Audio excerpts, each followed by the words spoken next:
You know, things seem kind of crazy in the world out there, but the good news in all of this is that the desperation of the system shows that we are winning. Why do they have to resort to this race war escalation? Why do they have to resort to the fabrication of fake news? Why do they have to resort to the fake science, to the dumbing down, the chemical drugging, the chemical lobotomizing of our children with vaccines and fluoride and GMOs? Why do they have to do that? The answer is because we're winning. Truth is winning. Enlightenment is winning. People are waking up. You know, truth is more powerful than fiction. Light is more powerful than darkness. God is more powerful than the devil, to use that metaphor. And the information that we are uncovering here and reporting and bringing to you every day here on the Infowars.com team is the kind of information that's going to set humanity free.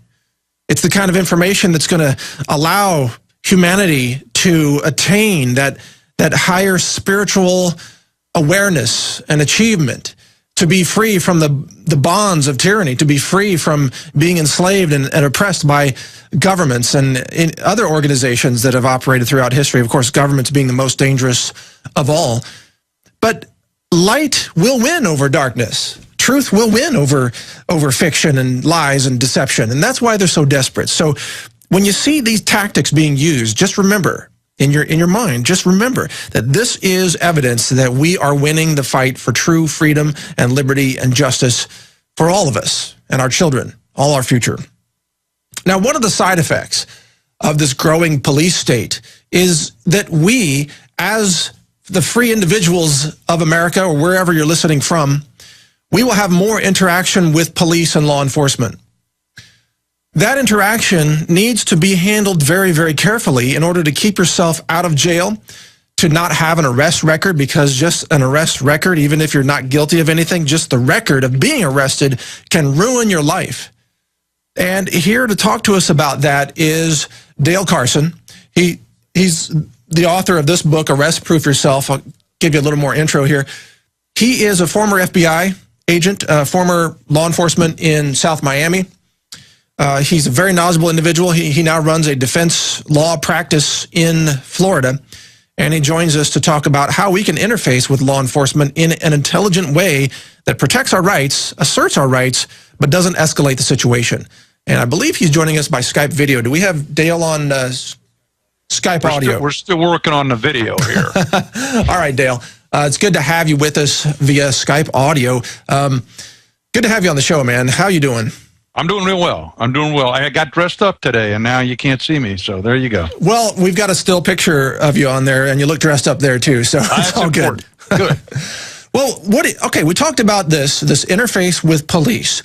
I think in your book, Arrest Proof Yourself, you opened my eyes. I read this book and was just blown away.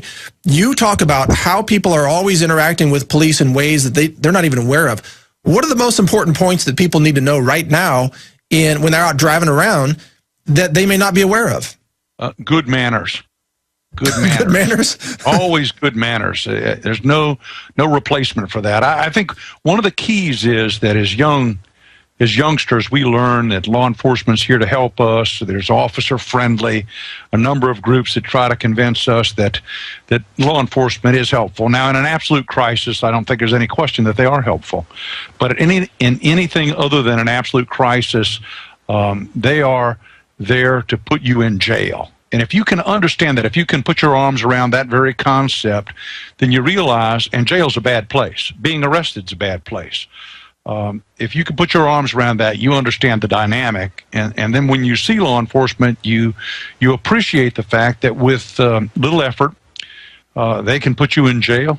That's what they're trained to do. That's what they get promoted internally based on the number of arrests that they make. So when you see them, it should make the hair on the back of your head stand up. Now, when you talk about these tally sheets that law enforcement uses to advance their career, and while they may say it's not a quota system, it is a tally sheet where they mark down how many felony arrests, how many non-felony arrests, and so on. You also talk about how when they are stopping your vehicle, they don't really care about writing traffic tickets. They're there to stop your vehicle to look for a possible felony arrest, right? That's exactly right. And most arrests that we see certainly here in my law office are from car stops. I had a young fellow who was stopped yesterday. The officer walked up to the car, smelled marijuana emanating from the interior of the car, and as a result of that, he asked the individual to step out of the car, and then he began a search. Now, that's illegal. I say that's illegal. That's not permitted under current federal law, just to search someone's car without either consent or a search warrant. But as a practical matter, when that happens in the field, who's there to contest that? Right. I mean, the individual who's arrested certainly has a vested interest in saying, wait, it wasn't me. I never authorized the search. But of course, the courts are disinclined, as I think jurors are as well, to believe the words coming out of the mouth of an individual who's been stopped for a criminal violation. And it's odd when you think about it. We know carrying dope in the car with us, cocaine or heroin or oxycodone or roxycodone, however it's termed, we know that's illegal. People do it anyway. But let me ask you this, sorry to interrupt, but isn't it true that if you have a friend who is on a powerful psychiatric drug or a powerful narcotic painkiller, and that friend rides in the passenger seat of your car, and they've got their pills with them in their prescription bottle, and they drop a pill accidentally under the seat, then if you're later driving by yourself, a cop pulls you over, asks me, do you mind if I look in your vehicle? You don't have weapons, do you? You say, no, go ahead. You're consenting to a search. The cop finds that pill. You go to jail for felony possession of illegal substances, right? That's 100% correct, yes. That's right. So you're not going to have an explanation. You're not going to have, you don't even know it was there. So the key to this is to not consent to a search, because with absent consent, the law enforcement officer has to obtain a search warrant. So how do you do that? They may say at this, well, the way a search warrant's gathered is you have to take information in the form of an affidavit. You take that to a neutral magistrate, a judge. The judge looks at the information you have and then makes a determination as to whether or not they're going to issue a search warrant. No, I mean, how do you as the driver say no politely so that you're not consenting to a search? How you have a recipe? I've been around for a number of years, officer, and frankly, I just can't, in all good conscience, consent to permitting you to search my car. So just take it on note that I'm refusing and not giving my consent to search my car. That's all you have to say. You don't have to get all in their face. Oh, no. No. Manners. Right. Manners. Right. Manners. So you can just calmly and confidently assert your rights right there. And you could also say, my attorney's Dale Carson. He has told me on more than one occasion never to permit law enforcement to search my car, and I would defer to him in this circumstance. So if you'd like to call him, please feel free. You also talk about in your book, Arrest Proof Yourself, you talk about carrying a card that I think is a really brilliant idea, and the card has the name of your attorney, it has the name of maybe someone you know in law enforcement, it has some statements on it. Do you think, does this card really work if you present it to, let's say, a state trooper who just pulled you over? Well, Ed Ball, who was a guy who owned DuPont Corporation for many years, used to say, confusion to the enemy. And certainly if you present a document to law enforcement that is bona fide, it has stapled to it a business card from an attorney, a business card from a local police officer or sheriff's officer, all those things tell the officer that you are legitimate, that you're not a reason for concern for people or property in the area, in addition to which it's confusing.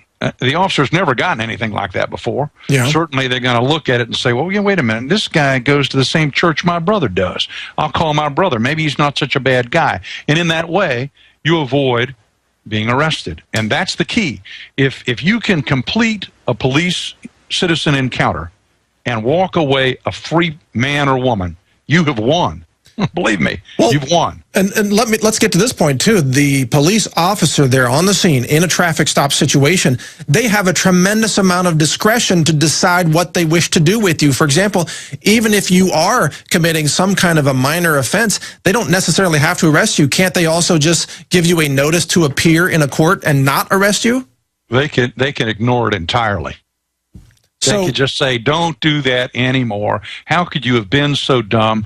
And you just, the response from the citizen should be, your officer, you're 100% correct. And I do apologize for my stupid behavior. It won't happen again. that's more likely to get you let off with nothing than getting in his face and saying, you know, there are real criminals around here, and it makes sense to me, since I am paying your salary, that you should go arrest some of those folks. Right. Don't get smart mouth with them. There are times to be polite. Let me give out your website, DaleCarsonLaw.com. Did I get that right? Okay. That's right. DaleCarsonLaw.com, and the book is Arrest Proof Yourself, which is a good read. I actually read this when someone that I know in the natural health industry got arrested for marijuana possession, and they were in the process of being licensed as a medical marijuana provider, but hadn't completed that, and yet they were carrying marijuana in their vehicle. They got arrested, and it really got me thinking about, wow, how does this whole system work? But let me ask you this, Dale. Many of us who are law-abiding citizens, such as myself, I've never been arrested, I've never committed any felony crime, anything like that, never been in jail even. We are not concerned about being arrested with pot or crack because we don't carry that stuff. What we're concerned about is being falsely arrested, being set up. What can innocent citizens do to avoid being falsely arrested or having a corrupt cop drop a bag of cocaine, or a TSA officer? They even admit to this. They drop a bag of cocaine in your luggage. What can we do in those cases? Well, I don't think you can do much about a TSA officer. I mean, if you're going to fly, you know, you're just subject to their control. And that's horrifying as that sounds. But when you're in the open city and you're just traveling around, the key is this, and you're not going to like this, but I've found it to be terribly true. Okay. Nothing good happens after about 10 or 11 o'clock at night. Nothing. So if you're out on the road and you're traveling around at night, okay, where police have a heightened concern for people and property in the area, you're just subject to encounter law enforcement. And it's just better not to be there. One of my ex-wives once asked me, well, you know, I need to have a gun. And I thought better of that, frankly. And my answer to her was this: you just don't need to be. If you're going somewhere where you think you need a gun, you don't need to be there. That's a good point too, yes. You know, I think probably just staying out of areas where there's a high crime, incident of high crime. And the other thing is looking suspicious. Look, it's really easy when you think about it. If you put on a suit and tie and you drive a Crown Vic that's modestly colored and looks like a law enforcement car, and you're traveling 85 miles an hour, how often do you think you're going to get stopped? You got a suit and a tie on, and you're riding down the road, and it looks like a law enforcement car. You're never going to get stopped, right? Right. On the other hand, if you're driving down the road like a Cheech and Chong bomber in El Camino, 1973, are you going to get stopped? The answer is absolutely 100% of the time. Right. Because that's where the arrests are, right? The guy's got a warrant out for him. The buddies that are in the car are hiding weapons. I can remember stopping a car in Miami, arresting everybody, and finding under the back seat of the car literally hundreds of rounds of ammunition and 4 handguns. So anytime you get to stop, and that was 4 felony arrests, right? Yeah. So anytime you're with a bunch of guys in a car, it's like a 6-pack, you know? You can't just drink one. Doesn't this also... I'm sorry, go ahead. No. So if you're riding around with a bunch of guys in a car that's not properly licensed or tagged, you're going to get stopped. You're going to get questioned. And if you don't have the right answers, or if there are warrants, you're going to have a problem. For example, frankly, you're riding in a car, the driver's the only person who should be displaying a driver's license. But how often have my clients been stopped and everybody in the car has got to produce an ID? And the officer just says, everybody show me your ID? Of course. But think about it. What would happen if one of the guys said, I'm not showing you anything. I don't have, under my Fifth Amendment privilege against self-incrimination, I'm not showing you diddle, buddy. Pound salt. What do you think is going to happen to that kid? He's going to get pulled out and beat. Well, maybe he won't get beat, but he's going to jail. I think he's going to get beat, and then he's going to get thrown in jail. and then they're going to start a race war out of it if he's not white.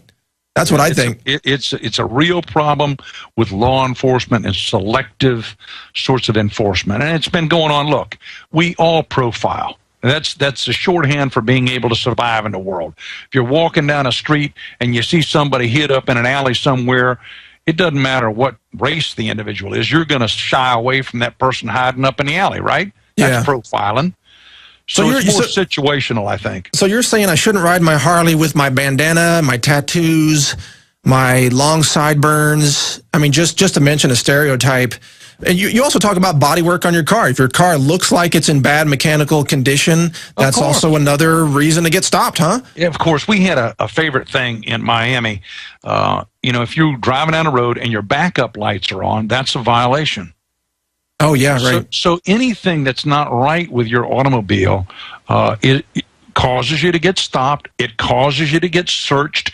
Remember, the officer's in an elevated stance from you anyways, looking down into your car, right? That's right. So if you've got any kind of contraband or any questionable items in your car, you got a problem because that's plain view. And the officer has every right based on that to do what he needs to do or she needs to do. Let me ask you this. You probably did a lot of traffic stops in your days as a Miami cop, I'm sure. Oh, I loved them. You loved them? Sure. Gets the adrenaline going. You never know when you turn on your lights whether or not the guy's going to rabbit from you, flee from you. And that's if he rabbits from you, everybody likes a chase, right? Right. It's better than paperwork, huh? There's nothing better. But sliding around corners with your headlight and sirens and all that on, man, it's to die for, sure. But that's a good point. About the psychology of law enforcement is sometimes, you even describe them sometimes as sharks who are out on the roads looking for prey.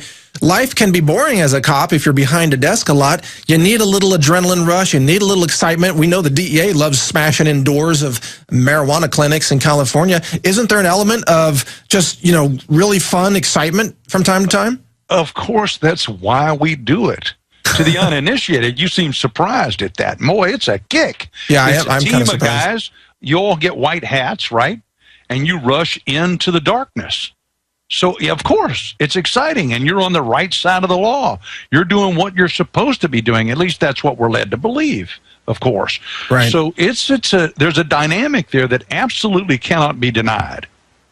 So our job as innocent citizens, then, is to not invoke that kind of adrenaline response from the officer who's interacting with us, then. That's a fair point. Yeah, I'd say that's a fair point, yes. Because I volunteered with police in Tucson, and I remember in the defensive tactics training there, they always said that resistance is met with force. So if you bring up force, the officer escalates it to more force. If you chill out, they will chill out. Of course they will. All right, we've got a lot more. Stay with us, Dale. I want to have you on the other side of this break. It's a fascinating conversation. Stay with us. A lot more straight ahead here on the Alex Jones Show. This is Mike Adams interviewing Dale Carson. We'll be right back. Man, it's a crazy world out there, but to help us make sense of that, we've got attorney Dale Carson joining us in this final segment here on the Alex Jones Show, Tuesday, April 10th. This is Mike Adams, the Health Ranger. Thank you for joining us. And Dale, I've got an interesting question for you. What about, in your book, you talk about how the biggest problem that the day-to-day criminals have is they don't show up for court. Their alarm clock doesn't work. They don't get out of bed and go to court and show up for the hearings and pay the fines and so on. And then it just escalates and gets worse and worse. But what about innocent people like James Stewart, who was a guest in the first hour of this show, where he shows up in court, he goes to court on time, on schedule to face these bogus charges because he was distributing milk in California. He's the milkman. And then he's in court one day in LA County, and then the Ventura County sheriff's deputies arrest him there in the LA court for bogus financial crimes that they dreamed up in Ventura County. And he gets hauled into the system as a completely innocent victim of it. How do you even begin to try to assert your rights in those kinds of situations? Well, it's an odd thing. In the United States, if you violate a law, you can violate a federal law, a state law, a municipal law, and you could be charged independently by each of those agencies. And what has to happen is anytime you're in trouble with the police, law enforcement, and there's a pending criminal case, you need to be in constant communication with the investigators in the other side of the case, my opposition, the law enforcement people, and also the state attorney's office, and perhaps the U.S. attorney's office, to make certain that there are no more pending charges. The most shocking thing happens when my clients get arrested for, let's say, possession of narcotics case. Simultaneously, DEA on the federal side is working a narcotics case. They bond out on a $500,000 bond. So they've put up $500,000 or $100,000 to bond out. $50,000, they would put up 10%. They get out, but before they can actually reach the jailhouse door, the federal government hits them with a charge. And so they're right back in jail, and they're out $50,000, right? You've got to coordinate that with your attorneys and with law enforcement to make sure those kinds of things are not going to happen. Because when they do, as you mentioned, there you are. You've already expended money on an attorney, fines, your bail bond, and now all of a sudden all of that's washed away. And that's just tragic. Well, and in James' case, they slapped him with $1 million in bail. Now, what kinds of things you've seen firsthand, what kinds of things would typically earn $1 million in bail? You know, it's interesting you should mention that. Jacksonville has probably the highest bonds of any place in the country that I know of. So I often see $1 million bonds. I had a case where a guy was an insurance fraud case, minor amounts of money he'd been charged. His bond was set at $1 million, and it's often punitive. In other words, law enforcement, those are the people who talk to the judges and get the bond set, because typically you're not represented when you show up.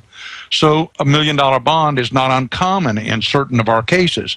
But generally, and this is particularly true in federal court, bonds are never that high in federal court. With rare exceptions, most everyone goes home with basically a surety bond that's not even paid yet in the federal side. So what it tells me is one of your folks gets $1 million bond, somebody's trying to send him a real message. Oh, yeah, they were, and they did, as they tortured him and abused him in the L.A. County Jail. Look, we're almost out of time, but Dale, I want to thank you for joining us and encourage those who like to learn more from you to check out your website, dalecarsonlaw.com. This is the book, Arrest Proof Yourself, which I have read and found it to be absolutely fascinating as someone who hasn't even been in the jail system. So I was like, wow, this is amazing. Thank you, Dale, for joining us. It's my pleasure. Thank you. Great to have you on. And thank you for watching today. I really appreciate your support here on The Alex Jones Show. I want to thank the InfoWars crew and Alex in particular for leading such an amazingly effective organization fighting for your liberty and justice across America. This is Mike Adams, the Health Ranger. Thank you. We'll talk to you again soon. Take care.